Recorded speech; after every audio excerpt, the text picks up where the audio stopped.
O título já deixa bem claro a intenção, né? Interpretação livre. Livre porque não há a intenção de você seguir, né?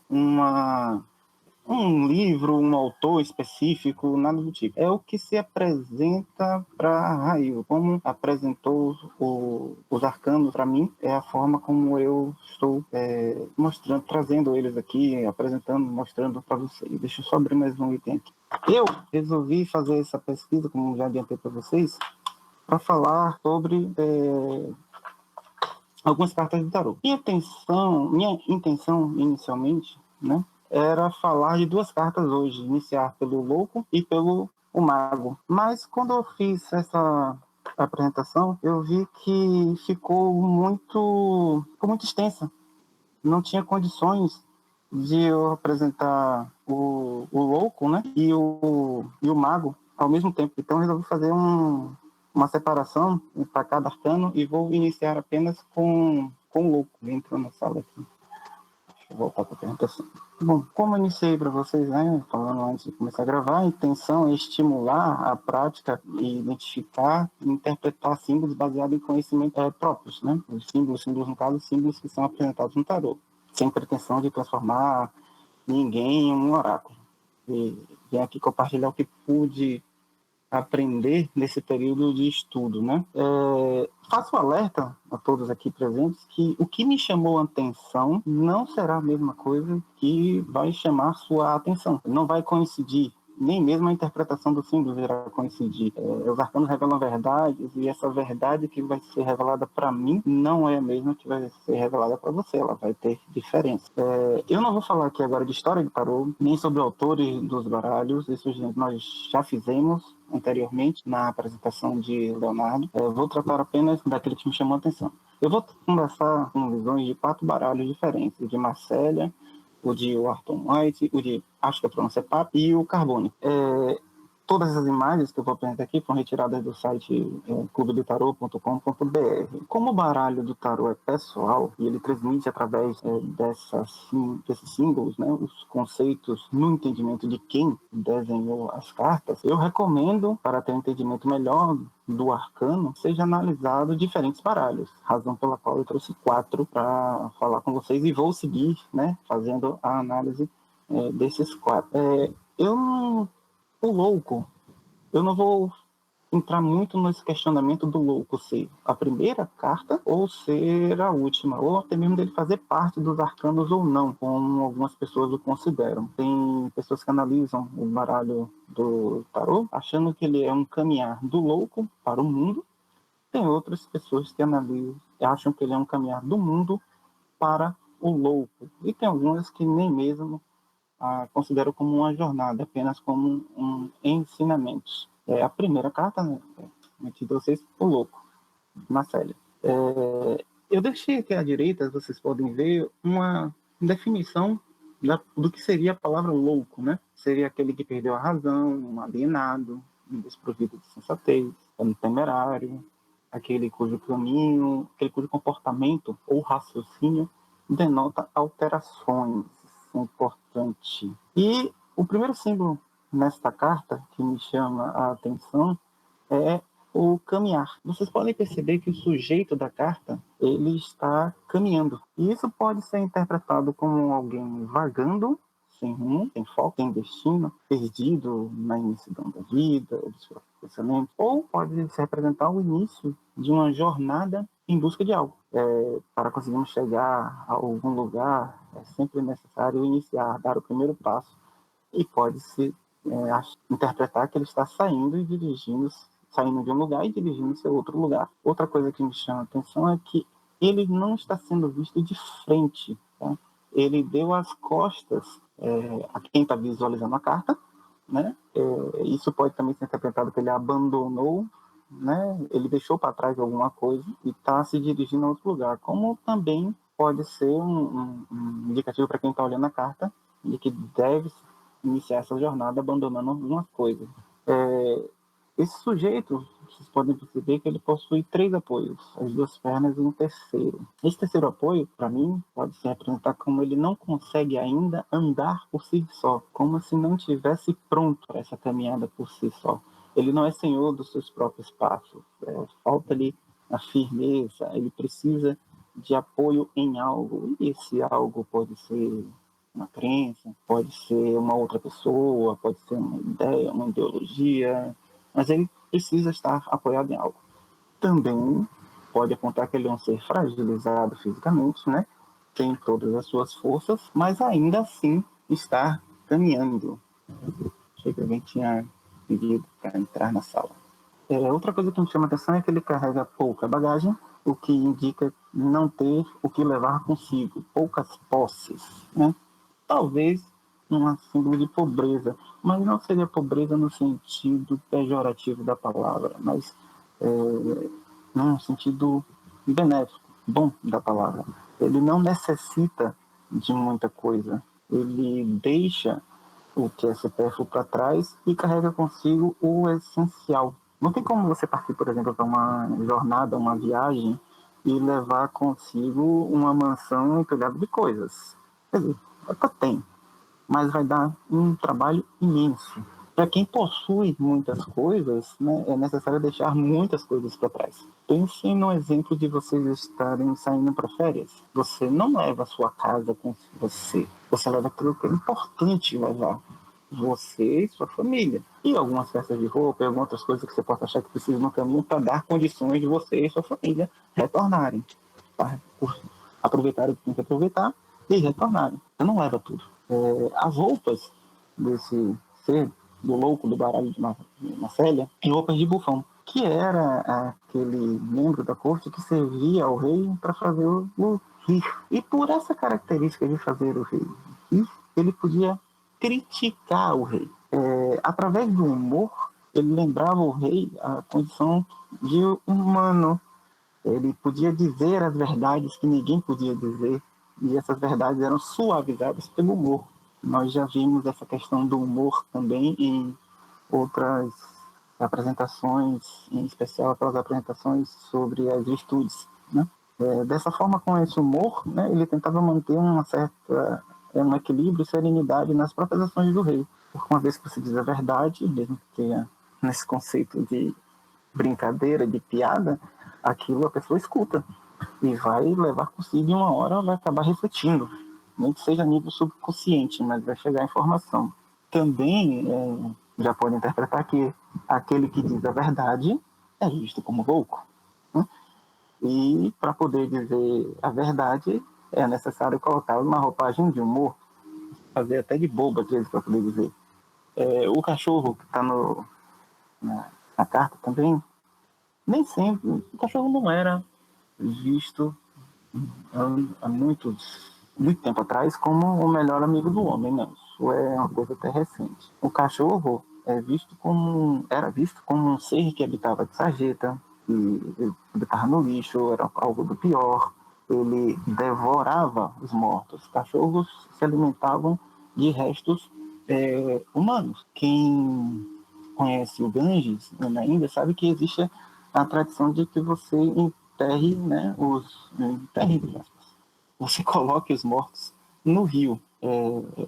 E alguns, não sei exatamente, agora me fugiu qual é a característica, em que você o deixa boiar ou você o faz afundar. Mas em muitos casos, o corpo vai para a superfície e os cachorros comem na beira do rio os restos mortais de quem foi colocado no Ganges. Então, o cachorro ele sempre foi visto desta forma. No budismo, por exemplo, antigamente, um texto que você escrevia e não era aprovado pelos sábios, ele era amarrado no rabo de um cachorro e era solto no meio da rua. Ou seja, não valia de nada, porque um cachorro nunca era considerado nada. E aí a carta bota que o louco anda com os cachorros. Ou seja, ele não é digno de viver entre os homens cultos, ele não é digno de ser levado a sério, ele está sendo considerado algo fora da sociedade, uma escória. Assim, né? Também uma outra interpretação é que pode ser visto que ele é tão fora da realidade que ele está sendo expulso até pelos cachorros. Nem os cachorros o querem. E o fato do cachorro ter rasgado a roupa do louco pode ser visto também como algo cômico, né? O que vai reforçar a ideia anterior do humor, da realidade. E esse louco também não é levado a sério. E também essa roupa rasgada pode-se pensar que o louco em sua jornada, ele não está nem despido, né, de tudo o que ele já trouxe do mundo, não está como veio ao mundo, né, puro, limpo, como uma criança vem. Mas também ele não está completamente vestido, ele está no meio termo, nem nu nem vestido, né? Não está com toda a roupagem do mundo, ele ainda mantém aquela essência de criança que veio ao mundo. Talvez por isso esteja apto a fazer sua jornada, né? A posição das mãos e da cabeça também nessa carta causam uma impressão de alguém que está deslocado. A imagem acaba incomodando, se repararem, com suas partes que estão fora do padrão. Quer dizer que a cabeça não está numa posição normal de quem caminha, até o cotovelo não está na posição normal, né? Mas as palmas das mãos, elas estão voltadas uma para cima e a outra para baixo, sempre lembrando, né, o segundo princípio hermético, de o que está em cima é como o que está embaixo. Desta carta, eu pulo para a próxima carta, que é o louco do baralho de White, ou Waits, eu não sei a pronúncia correta, quem souber, por favor, me corrija.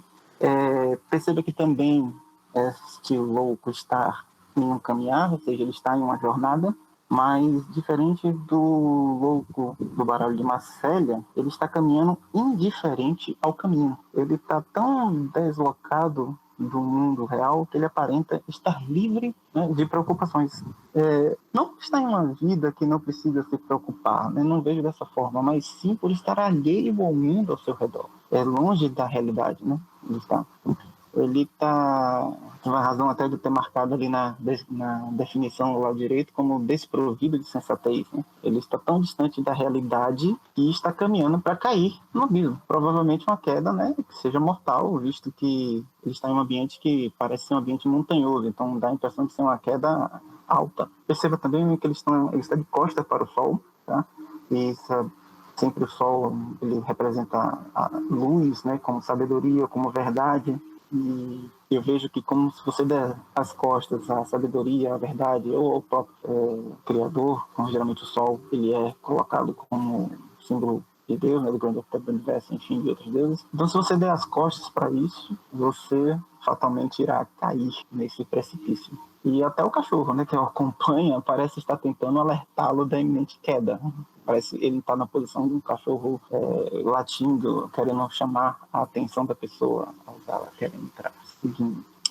Essa figura também carrega uma bagagem pequena, né? Pouca bagagem, e para mim é o mesmo significado dito anteriormente para o louco de Marcélia, sendo a diferença é que o louco de Marcélia é uma pessoa que está atenta ao mundo, né? Tanto que ele pode usar aquela terceiro apoio para testar o caminho, e esse louco de White é alguém que está tão além, tão aquém, que perdeu a noção do mundo, né? A roupa desse louco é de trovador, que é um contador de histórias da Idade Média, um músico também. E eu vejo que juntamente com a rosa, as duas coisas juntas, né, remete ao apego e o apreço que esse ser tem exagerado pela beleza, pela música, pelos atrativos, pelos prazeres, pelas diversões, né? Um prazer que o deixa tão cego que não consegue ver o abismo diante dos seus pés, né? A terceira figura é o louco do baralho de papas ou papos. Eu acho que a pronúncia é papos, com certeza. Quem souber também, por favor, se manifeste depois, quando a gente abrir a palavra. Ele também está em uma caminhada, tá? Uma jornada, para mim mesmo a simbologia. Ele possui os 3 apoios, tá? Você percebe que na mão ele tem um apoio, mas ele não utiliza. Esse é o detalhe que chama a atenção nessa carta, desse baralho. Isso pode ser alguém que não precisa constantemente dessa ajuda, ele sabe quando usar esse terceiro apoio, ou uma pessoa que tem a ferramenta nas mãos, mas não sabe utilizá-la. Ele carrega, para ele é só um peso. Ele também está desatento, de costas também ao mundo do visualizador. Ele parece seguir uma jornada em direção ao desconhecido. Entretanto, nesta carta, a queda não parece ser mortal como no baralho de White. Ele parece mais uma simples escada, um simples morro que ele vai descer. Novamente a gente tem um cachorro, ele representando dessa jeito, pode ser até um representante da vida anterior, e que está tentando impedir que o louco dessa foto, dessa carta, prossiga nessa jornada, salvando da queda. Né? Ele também está com pouca bagagem, com roupas mais simples, por estar descalço, percebe que ele está descalço, pode representar alguém desprovido de bens materiais, por não conseguir, né, ou bens materiais, ou pode representar alguém que abandonou. E aí, por que alguém abandonou? Né? Porque em algumas culturas, os nobres, eles não usavam calçados, eles andavam descalços, porque eles não pisavam em qualquer lugar. Ou eles eram carregados, ou eles tinham tapetes, né, que eram desenrolados para eles poderem pisar. Então não havia a necessidade de eles protegerem os pés. Por esse estar descalço, pode ser que represente, como por exemplo, como alguém que deixou a condição de ser nobre. Ele sempre andou descalço, mas agora ele não está mais no meio da nobreza, mas continua andando descalço, por ser um hábito. Então, pode ser alguém que abandonou a questão da nobreza, ou pode ser simplesmente alguém que não tem nem essa condição de alguém remeter de novo à pobreza, né? Não tem condições. Nessa carta a gente vê também o número 21, hoje se você fizer aquela soma da numerologia, a soma pitagórica, como queira chamar, vai dar 3, né? E que indica alguém que está iniciando a jornada. 3 geralmente é o número do aprendizado, do aprendiz. E como eu falei inicialmente, alguns acham que o baralho em si é uma jornada, e o seu início pode ser o louco. Neste caso, o nome é tolo. Eu prefiro chamar de tolo, de bobo, não de louco. Pode ser essa jornada para o mundo, ou do mundo para o louco, sendo aquele que saiu do mundo e deu as costas, essas coisas que percebemos, por assim vai. O 21 pode ser um indicativo também que esta seria o último arcano. Uma vez que o 0 é o primeiro, o 21 é o último, nós temos 22. Então pode ser indicativo que pode interpretar essa carta como sendo o último. Entretanto, nesse baralho, o mundo vem a carta 22, né? Não, desculpe. O mundo é a carta 22 e o louco, sendo a carta 21, pode ser colocado antes do mundo. Isso que eu quero dizer. Tem o cachorro também, né? No exemplo da sarjeta, tá? E o cachorro pode estar chamando, né, esse ser que já cumpriu sua jornada, se você interpretar como a última carta, a voltar para entre o que ele saiu, né, o que abandonou, ou para ensiná-lo, ou pode ser a última tentativa de tirar essa pessoa do caminho final e levá-lo, impedir, né, que ele siga seu caminho, ou uma terceira até, se ele for inicial, o cachorro pode estar chamando essa pessoa para a jornada correta. Depende muito do momento que você vai ver essa carta. A letra em hebraico acho que a pronúncia é Shin, não sei dizer ela certo. A última letra é a última letra do alfabeto, o que reforça para mim, o que só faz reforçar para mim a ideia de que esse é o final para esse autor, para Papos, esse é o final da jornada. Se vocês olharem a árvore da vida em uma das várias versões que existem, porque existem várias versões da vida, você pode ver que o caminho marcado com a letra X é o 21º caminho do louco. Não sei se vocês conseguem ver ou não ver, mas é o 21º, seria apenas, né, as cartas, essa indicação na carta estaria apenas indicando que Papo está se referindo a esse caminho do mundo, que é Malkuth, até Rod. Apenas isso, né? Pode ser que daí que surja a associação das cartas do tarô com a árvore da vida da Cabala, seus 22 caminhos. Pode ser que Papo quis representar isso na carta dele, fazer esse lembrete, olha, vai olhar a Cabala, vai olhar a árvore da vida, né? Antes de quando você vê minhas cartas, depende do autor. A quarta carta é uma figura mais moderna. Ele é o louco do baralho carbônico. Esse nome carbônico é só porque ele fez de grafite, de desenho, o autor quis fazer. E ele tem elementos muito mais contemporâneos, né? Ele traz uma visão do artista, né, do que seria o louco. De imediato, chama a atenção é que o louco, nesse caso, não está numa jornada. O louco está parado. Ele não está em um caminhar, ele está pior, ele está sentado. Acredito, né, que o autor não quis dizer que o louco o louco aí é quem iniciou a jornada, ou mostrando que o louco iniciou a jornada, mas o louco seria a pessoa antes de iniciar essa jornada, né? Ele está sentado num ovo, tá? O que para mim representa uma posição de estar além do mundo. O personagem está fora do mundo, em um local próprio, um local só dele. O ovo, ele está em pé, tá? E isso eu atribuo àquela lenda, história, não sei, mas ele marcou minha infância e me deu um conhecimento, por isso eu gravei a história de Colombo só poder partir, convencer que ele poderia chegar ao novo mundo se colocasse um ovo em pé, e cozinha um ovo e bate o ovo e fica em pé. Assim me contaram quando criança, e isso tem uma importância para mim grande, porque ensina que você pode fazer coisas consideradas por alguns muito difíceis se você encontrar a forma simples de fazer. Ou seja, a coisa é simples e só é considerada muito difícil porque a pessoa não sabe como fazer. Então é considerado impossível, mas é simples. Então, para mim, esse é significativo, o que pode levar à interpretação de início de jornada, aquele estado inicial ainda. No ovo está gravado a letra A e a letra ômega. Não sei se vocês conseguem ver a letra A. Eu enxergo a letra A e enxergo o ômega. E isso me lembra aquela história do alfa e do ômega, né? De ser o todo. E por ser o todo, eu olho para esse ovo e vejo o ovo cósmico da mitologia egípcia, que seria o próprio universo.